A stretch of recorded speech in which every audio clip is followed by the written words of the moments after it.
Señores, y continuamos con el general Soto Jiménez, el general José Miguel Soto Jiménez, candidato presidencial del partido Quinta República, y una persona que nos ha dado cátedra de por qué tenemos nosotros, ¿verdad?, que irnos involucrando en la política y el porqué de los partidos, ¿verdad?, emergentes que no son minoritarios. General. Bueno, yo te decía que la gran pregunta ante ese panorama es qué hacer. Y no qué hacer, ¿qué va a hacer Quinta República? Lo primero es que nosotros saludamos los acuerdos de los partidos alternativos en su intención. Aunque estamos al borde del proceso, de la última etapa del proceso, nosotros pensamos que hay que esperar el curso de la polarización, el alcance de la polarización, que todavía no están todas las fichas sobre la mesa. Perdón que lo interrumpa, que esto de la polarización se me parece mucho a los grandes países donde hay bipartidismo, ¿verdad? Pero donde ese bipartidismo no representa más que una tercera parte. Uno tiene una tercera parte, el otro una tercera parte, y una gran, hay otra gran parte que son los independientes, que en realidad no se meten en eso y son los que le permiten a las otras dos terceras partes conducirlo. No, y es así mismo. Yo te digo que no está dentro de la lógica de la polarización, de lo que se llama la partidocracia. Todas las fichas no están sobre la mesa. No están sobre la mesa. Yo soy de lo que creo que las encuestas que se publican no son las más creíbles. Las más creíbles son las de los partidos. Fíjate qué paradoja. Las que manejan los partidos como instrumento político. Entonces ahí faltan eventos, faltan cartas sobre la mesa, hablando en el lenguaje del Taur. Entonces hay que esperar, porque no es verdad eso que se ha querido pintar de que unir debilidades, las debilidades naturales que tienen los partidos emergentes, y esa debilidad vamos a hablar luego, constituye ninguna fortaleza. Unir debilidades no hace fuerza, ¿no? Y menos en la percepción de esa masa silente que hay un segmento de ella que no, o que vota por el que va a ganar, que no vota su voto, en términos de entonces, eso es otra cosa que hay que luchar con eso, pero entonces hay que esperar, seguir la máxima de Alejandro el Grande, también de hace 2000 años, que él decía, marchar separados para combatir juntos, pero marchar separados hasta la batalla, no hasta el campo de batalla. Entonces en el campo de batalla, ahí combaten juntos, ¿verdad?, bajo un candidato común, etcétera. Y la fórmula para elegir candidato, yo soy de lo que creo que el candidato se elige solo, producto del mismo proceso, ¿verdad? ¿Quién debe ser el que corte el bacalao en la coalición? El que tenga más expectativa de voto, pero sobre todo el que esté en el imaginario de poder del pueblo, ¿no? Que eso no se impone ni se desea, eso está ahí, por una serie de atributos, y la fórmula se ha propuesto muchísimas formas. Yo estoy de acuerdo con todo, pero yo creo que hay que esperar. No están de más las negociaciones, eso no está de más, ¿verdad? Porque eso va en función del tiempo. Pero lo que sí estamos determinados es a construir. Nosotros estamos determinados a construir esa nueva vocación. Y la mejor forma de construirla es participando, no absteniéndose. El dominicano dice, no, pero va a dejar que le conten los votos. No, hay que contar los votos. Si nosotros vemos que hay que participar en la polarización, nosotros participaremos en la polarización. No tendremos, pero bajo otro formato. No es formato de que nosotros vamos a dar una secretaría, no, eso no. Porque Quinta República no es eso. Vamos a discutir programáticamente. Vamos a ser oportunistas en el buen fundamento de la palabra. Nuestra meta es la Quinta República.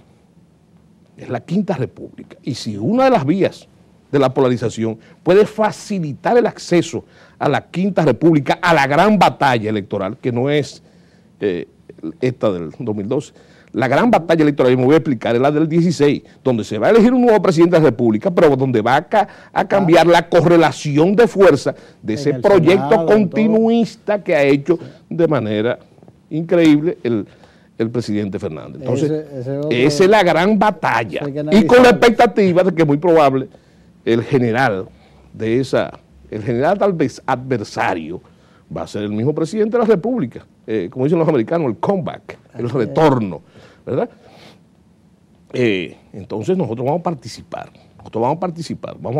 y si hay que cerrar filas, sabiendo muy bien quién es el adversario en política, entonces nosotros nos vamos a discutir programas, sin hacernos muchas ilusiones tampoco, Claro. sin hacernos muchas ilusiones, sino, pero para tomar partido del lado no de esos dos partidos, sino del lado de los intereses del pueblo dominicano, a quien se debe Quinta República y a quien ha servido siempre el general Soto Jiménez. Esa es la situación. Ahora, los números creo que yo quería barajar contigo y que son para tu público, para el público de este programa, es que, fíjate, el 80% del electorado dominicano no está inscrito en ningún partido político, el 80%. Solamente un 20% está inscrito en todos los partidos del sistema. Eso no quiere decir nada absoluto. Te voy a poner una cifra. Yo creo que China tiene 1.400 o 1.600 millones de habitantes y solamente un 5% de la población está inscrita en el Partido Comunista. Para darte una idea. O sea que no es algo privativo. Ahora, por un aspecto cultural, esa cifra está tramada en el resultado electoral. ¿Por qué? Porque el dominicano es PRDista, PLDista, reformista y de la Quinta República, como es escogidista, aguilucho, de las estrellas orientales y liceísta. Menciono el licey, aunque yo soy escogidista, porque mi asistente me está mirando, que es liceísta. Entonces lo menciono. No estamos sufriendo los liceístas. Bueno, bueno, entonces, fíjate, Pichardo nos están viendo. lo que, cuando yo hablo del número básico de los partidos, no tiene que ver nada con esa cifra. Yo hablo de los números básicos, lo que se llama la cifra tope de los partidos, en base al resultado de las últimas 4 elecciones. Y lo que es claro, cada cual tiene un sinnúmero. Que no es una cosa, como decía el doctor Balaguer, que tenía en el bolsillo, aquellos 700.000 votos. No. Están ahí y son eso es lo que es pasto del debate político y donde el marketing y la publicidad juegan un papel preponderante en la medida en que se ha ido mercantilizando la política dominicana. Que ya el dominicano usa frases que quedan desfasadas. Ya no es eso es política barata. No, la política no es barata, es cara. Es cara y la publicidad es carísima.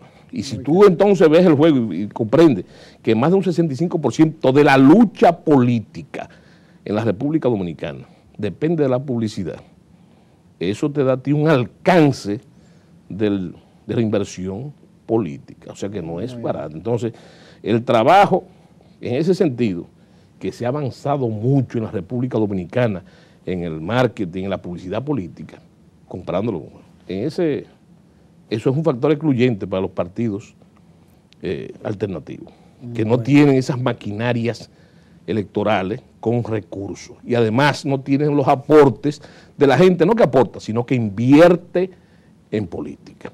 Entonces, ¿qué quiere decir eso? Que hay que, fíjate qué interesante esto, para los amigos que nos están oyendo, no reclamar que nos apoyen, no, que nos apoyen económicamente, sino que hemos tenido que involucionar, en el buen sentido de la palabra, ninguna involución es buena, pero hacia los métodos viejos de hacer política, y eso nos lleva necesariamente a la articulación del discurso, a la articulación de ideas, de la propuesta, unas propuestas que nadie oye, que nadie le interesa, más allá de, hay que usar la palabra, de la chercha que caracteriza los procesos electorales en la República Dominicana. Entonces, cada vez que a mí me dicen, nosotros tenemos,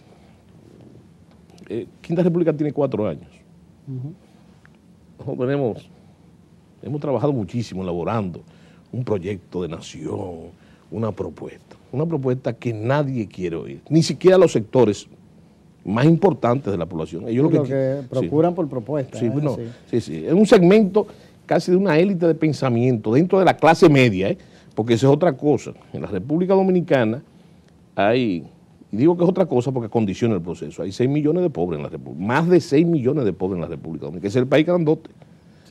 Y ahí es que está el mayor caudal electoral. Sin embargo, esos 6 millones de pobres, víctimas, yo digo que condicionados por la falta de educación, por la poca inversión en educación, esas son la gente que precisamente, víctimas, rehenes de la miseria, venden su voto, venden su cédula y venden también su voluntad. General, en este último minuto, nos pasamos hace rato, pero en este último minuto, ¿por qué debemos pensar en Quinta República como opción de poder? O sea, ¿por qué? ¿Qué usted le diría a ese público que nos está viendo, a ese público que que tiene que hacer inversiones cada cierto tiempo y que tiene que se despierte el martes con un sobregiro que tiene que cubrir. Nosotros estamos empeñados, yo creo que es muy simple ese reto, el último reto de ese minuto, en la construcción de una nueva voluntad política en la República Dominicana, más allá de las apetencias personales. Es una tarea difícil, pero una tarea que alude a la regulación del Estado. Tenemos que construir un Estado regulador, ¿verdad? En este país el Estado no regula nada eficientemente.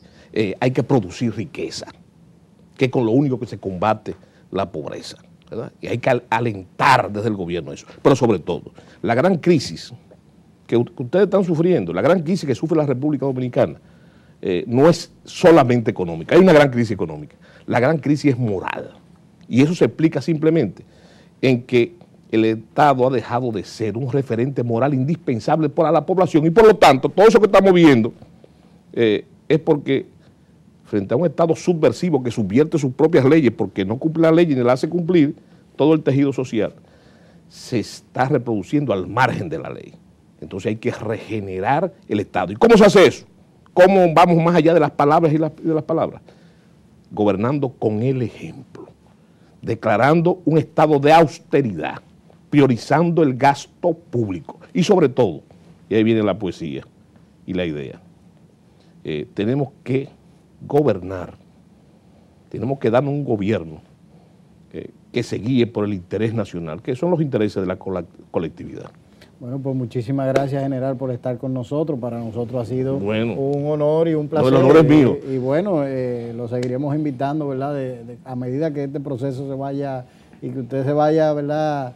Que esto no le complique mucho, porque ustedes a medida que se vayan metiendo en campaña y van a... No, yo vivo en eso, pero lo importante es tener espacios como este, que realmente, y fíjate, no es un cumplido, es un espacio refrescante.